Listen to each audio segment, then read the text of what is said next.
নাগরিকত্বের আশ্বাস, আর সেই আশ্বাসে বাজিমাত মতুয়াগড়ের দিকে নজর রাখতে হবে, কারণ একচেটিয়া জয় বিজেপি। ফের ঢালাও নাগরিকত্বের আশ্বাস শান্তনু ঠাকুরের। রেল মানচিত্রেও বাগদাকে জোড়ার আশ্বাস। এই জয় মানুষের জয়, এই জয় ভারতীয় জনতা পার্টির জয়, এই জয় প্রধানমন্ত্রীজির জয়, গৃহমন্ত্রীজির জয়, সমগ্র বঙ্গবাসীর জয়, অবশ্যই মতুয়াদের জয়। কেননা মতুয়া গড়ে টিএমসি পুরো মুখ থুবড়ে পড়েছে। পাবে কি, মতুয়ারা নাগরিকত্ব তো পাচ্ছেই, আরো এর ফ্লো বাড়বে, কারণ স্টেট গভর্নমেন্ট আমাদের সাথে সহযোগিতা করেনি, অন্যান্য ভাবে ঘুরিয়ে পেঁচিয়ে দেওয়া হচ্ছিল। এখন পুরো ডাইরেক্ট স্টেট গভর্নমেন্ট করবে, তো ঢালাও নাগরিকত্ব পাবে। রেল তো হবেই বাগদায়, সরকারে আসছে যেহেতু, স্টেট গভর্নমেন্টের সহযোগিতা আর সেন্ট্রাল গভর্নমেন্ট তো দিয়ে রেখেছেই, মাননীয় অশ্বিনী বৈষ্ণবজি তো দিয়ে রেখেছেন। তো বাংলায় ফেন্সিং না হলে অনুপ্রবেশ হচ্ছিল, সেটা ভারতীয় জনতা পার্টি এসে বন্ধ করবে। ফেন্সিং হবে, সুন্দরভাবে বাংলা চলবে, যাতে এই অনুপ্রবেশকারীরা না ঢুকতে পারে।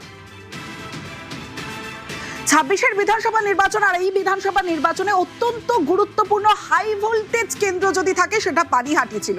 আর সেই পানিহাটির দিকে প্রত্যেকের নজর ছিল। এই মুহূর্তে পানিহাটির আপডেট দেব, কারণ পানিহাটিতে জয়ী রত্না দেবনাথ, পানিহাটিতে জয়ী বিজেপি প্রার্থী রত্না দেবনাথ, তিনি জয়ী হয়েছেন।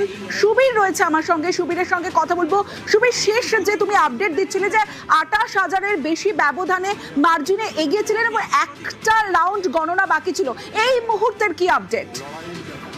দেখো, পানিহাটি বিধানসভার বিজেপি প্রার্থী রত্না দেবনাথের কাউন্টিং শেষ হলো এবং এখন পর্যন্ত এক্সাক্ট জানানো হয় সংখ্যাটা, কিন্তু এটা জানা যাচ্ছে প্রায় 31,000 ভোটের বেশি ব্যবধানে কিন্তু জিতে গিয়েছেন, জয়ী হয়ে গিয়েছেন বিজেপি প্রার্থী রত্না দেবনাথ। এবং রত্না দেবনাথ তিনি জানাচ্ছেন যে এই যে গোটা যে জয়, তিনি যে জয়লাভ করলেন, এই গোটা জয় রাজ্যবাসী অর্থাৎ যারা তার মেয়ের বিচারের দাবিতে তারা পথে নেমেছিলেন তাদেরকে এবং পানিহাটিবাসীকে উৎসর্গ করেছেন পানিহাটি বিধানসভার বিজেপি প্রার্থী রত্না দেবনাথ।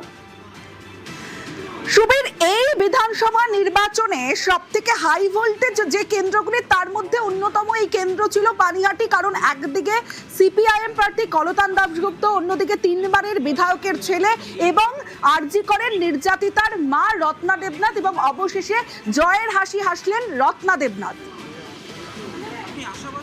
দেখো, পানিহাটি বিধানসভার বিজেপি প্রার্থী রত্না দেবনাথ সেই জায়গা থেকে যে এত ব্যবধানে তিনি ভোট পেয়ে তিনি জয়লাভ হয়েছেন, এটা শুধু রত্না দেবনাথ তিনি যে বলছেন উৎসর্গ করছেন এমনটা নয়। রত্না দেবনাথের জয়ী হওয়ার পর যে বিজেপি কর্মী সমর্থক যারা রয়েছেন তারা কিন্তু উল্লাসে ফেটে পড়েছেন। এবং তোমাকে জানি রাখি, রত্না দেবনাথের যে বাড়ি, সেই অম্বিকাপুরের যে বাড়ি, সেই বাড়ির সামনে আবির খেলে তারা জয় শ্রীরাম স্লোগান দিয়ে কিন্তু এই উল্লাস কিন্তু করছেন বিজেপি কর্মী সমর্থক প্রত্যেকেই। বেশ, জেলায় জেলায় সেই সেলিব্রেশনের ছবিটাই আমরা দেখছি।